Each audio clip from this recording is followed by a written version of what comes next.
Hello, welcome to this short informational video on sleep, and this particular one is on sleep for 6 to 12-year-olds, so school age children. If you're a parent with a child in those age ranges, this will be relevant to you, especially if they are maybe showing signs of resistance to sleep, not sleeping all the way through the night, not having great sleep at night, and maybe going to bed later. So these are things that I have found out because I have my own child in this age range, and we've had to learn how to help her with sleep. And so I want to share with you if you are needing some help as well. So for sleep in this age range, they're supposed to get 9 to 10 hours of sleep, and that's just a recommendation by the CDC. And things to get them to help them sleep would be a routine. Maybe it's winding down with reading, a quiet activity, and it's important to stop screen time at this time as well in order to help them with their circadian rhythm. So when our brains have light stimulation, that stimulates our brains to think, oh, it's time to be awake, and the brain will turn on instead of winding down with the natural darkness that happens in the evening. And so that's why it's important to not have too much screen time before bed. So leaving like a space of about 2 hours before bed without any screen time is really helpful. And making sure all work, homework, and things like that are done 2 hours before bedtime is also a great idea. And also exercising, because that can stimulate the body. So have those all done 2 hours before bedtime. And make sure you have a routine, something, maybe there's things they like to do before bed. Make sure that those are all done. If they like to have a snack, if they like to have water, read a story, have those built in to the routine. And if they do have a bedtime snack, some helpful tips on snacks with melatonin and magnesium rich foods will help them to naturally have more of that magnesium and melatonin, which help the body to relax and go to sleep. Our body naturally can produce them, but sometimes that's inhibited, and maybe we don't absorb all the nutrients from the food as much. So some foods that they can eat before bedtime would be like avocado toast, oatmeal, bananas, also dark chocolate, making sure it's not like a high sugar type of chocolate. You can also have berries like strawberries, cherries, and there's a whole list. If you go and just Google or search on the internet, you'll find a lot of foods rich in magnesium or melatonin, and have it be a food that they also like and enjoy to eat. And so that can help and be a part of their bedtime routine. And during the day, it's also a good idea if they go outside, get sunshine, do activities outside, also get physical exercise, and make sure the body is really, tired at the end of the day. And when it comes to actually falling asleep, you've done your bedtime routine, there's some methods. If maybe they're having some anxiety about what's going to happen tomorrow, or what if I don't fall asleep, and worries that are just normal and natural. It's normal to have anxiety. It's a human emotion. If their anxiety is like interfering with their life, and you're concerned about it, then just talk to their primary care doctor about that, but it is a normal and natural human emotion that we just need to have tools to know and deal with it. And so there's a lot of great tools, especially in yoga, that they can use. There's breathing techniques, meditation.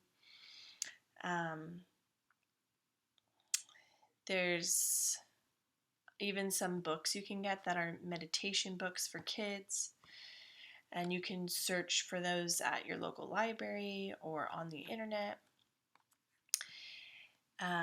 If they're needing to relax and calm their body, help them with some breathing, maybe just deep inhale, deep exhale. Feel the breath in your body, inflate your belly, puff up your chest. Really breathe in deep, breathe out deeply. Just having them breathe to calm down really can help. And even just telling them to put all their thoughts and worries into a box, an imaginary box, and let's set that box to the side, at the side of the bed.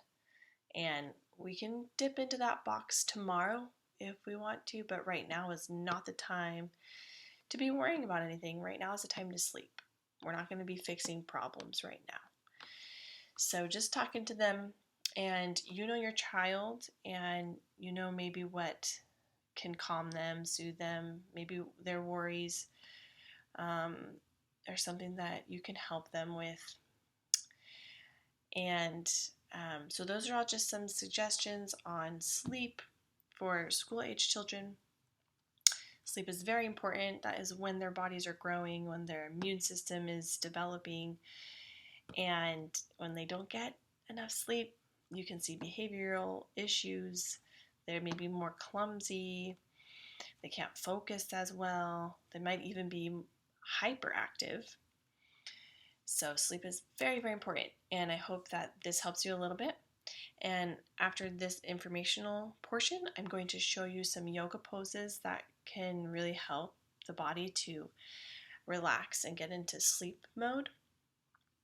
And they're going to be just a handful, and you can try them with your school-age child, and you can even try them for yourself and see which ones they like, and maybe you can do them with your child and make it like part of the bedtime routine.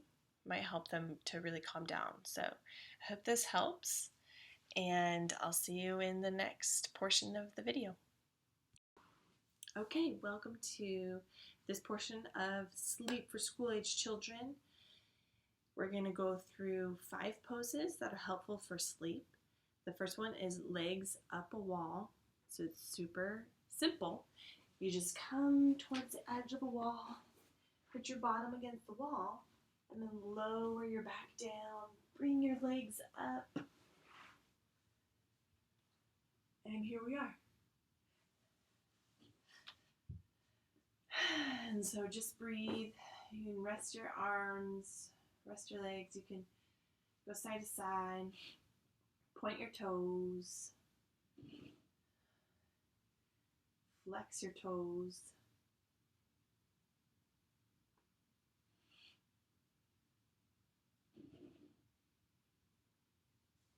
So when you can sit here for a while and let that blood drain, and all the fluids drain back up the legs, back toward your heart, and it just is very relaxing. So let it take effect. Deep inhale, deep exhale.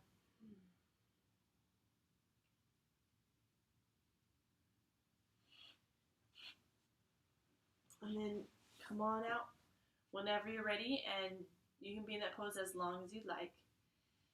The next one is going to be child's pose. So we come to the floor, onto the knees, and you can just bend over,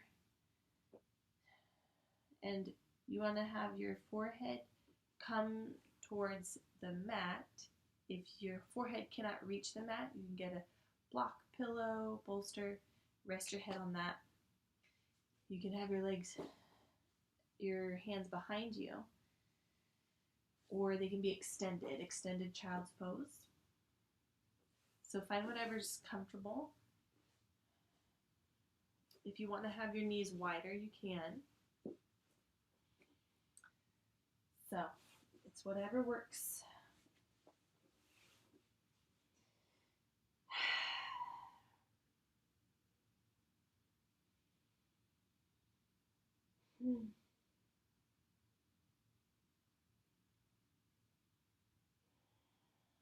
And really breathe.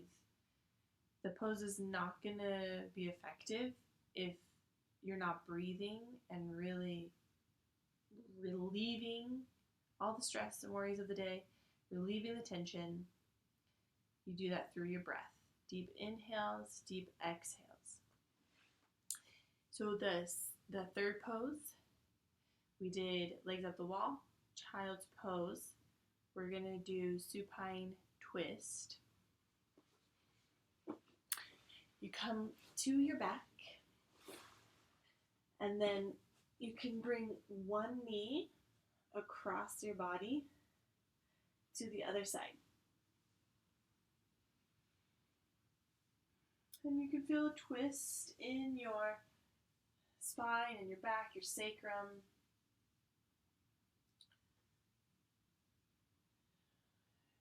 If you can, have your arm come out to the side.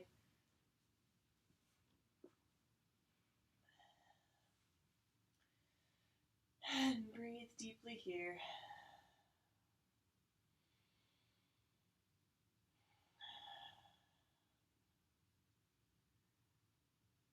Maybe 5 breaths. Inhale and exhale is 1 breath.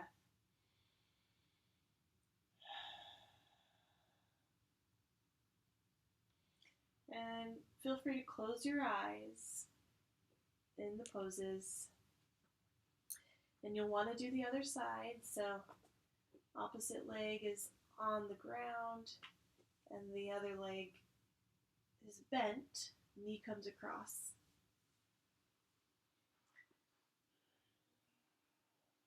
You can look wherever you'd like. If you can try to look the opposite way of your twist. So over here. That really gives a good twist for the spine.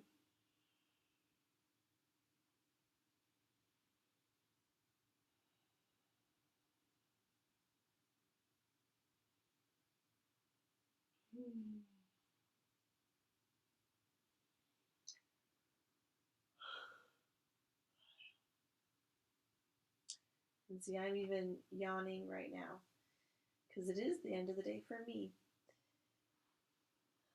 And then whenever you're ready, bring that knee back to center. You can even give your knees a little hug. If you want, curl up in a ball. So we did legs up the wall, child's pose. We just did supine twist, both sides. We're going to do one more pose before the final pose, which is Shavasana. And let me remind myself. Oh yes, forward fold. So forward fold is a standing one. You can hear my hips cracking. So for forward fold, you're going to come up to standing. But you're going to bend at the hips.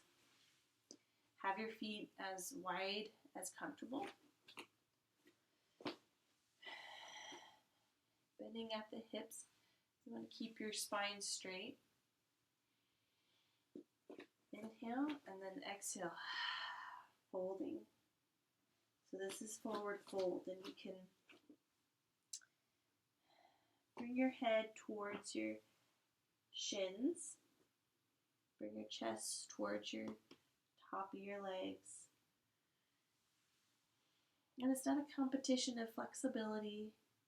It's not to see how much we can bend.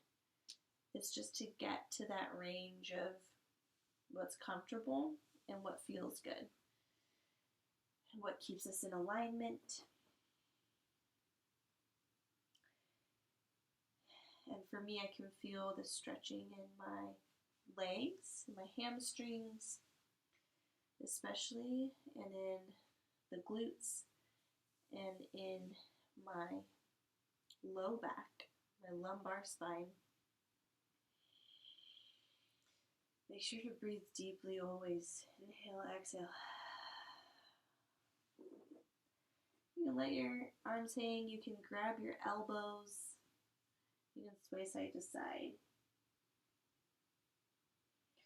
You can shake your head yes and no.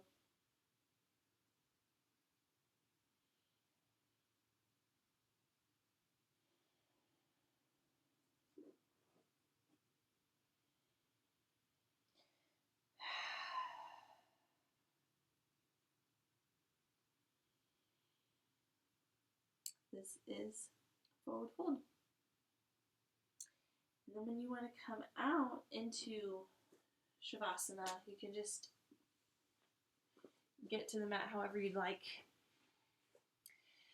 You're going to come to lying on your back. Hands out to the side, feet about hip width apart. Let your feet fall open, hand palms facing up. You want to have those shoulders grounding into the ground. Let them fall and open up. So this is Shavasana. But look straight up if you can. And close your eyes if you can.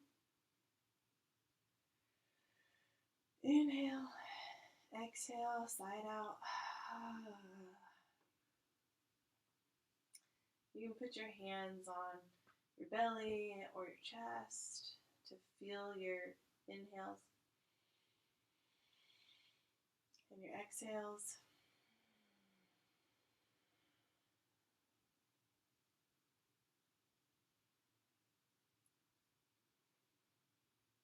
Relax your face, relax the space between your eyebrows. Relax your jaw, space between the sets of teeth.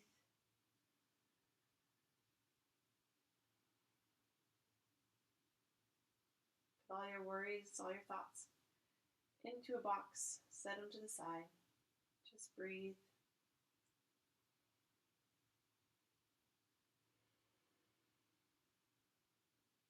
Smell the roses. Blow out the candles.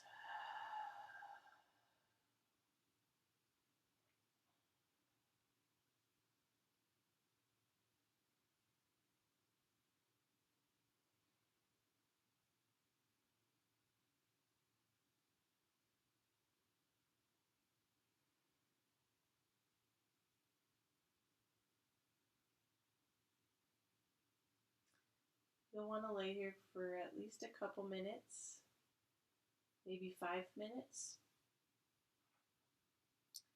And then you'll start to wiggle your toes and fingers when you're ready to come out. Roll onto your side, support your head. If you want to tuck even more into fetal position, you can. Inhale, exhale. Feel gratitude for the body you have, the day you had, and for this moment. Push yourself up to seated. And that'll be 5 great poses to do at the end of the day, right before bed. And especially incorporate into your children's bedtime routines because sleep is so important and it's good to teach them at a young age good sleep hygiene. And hope you have a wonderful night and you sleep great. Let me know how it goes, if any of these tips helped. Leave a comment, a review, message me, find me on Instagram, Facebook, my website, yogawithserena.net. and I'd love to hear from you. So with that, namaste.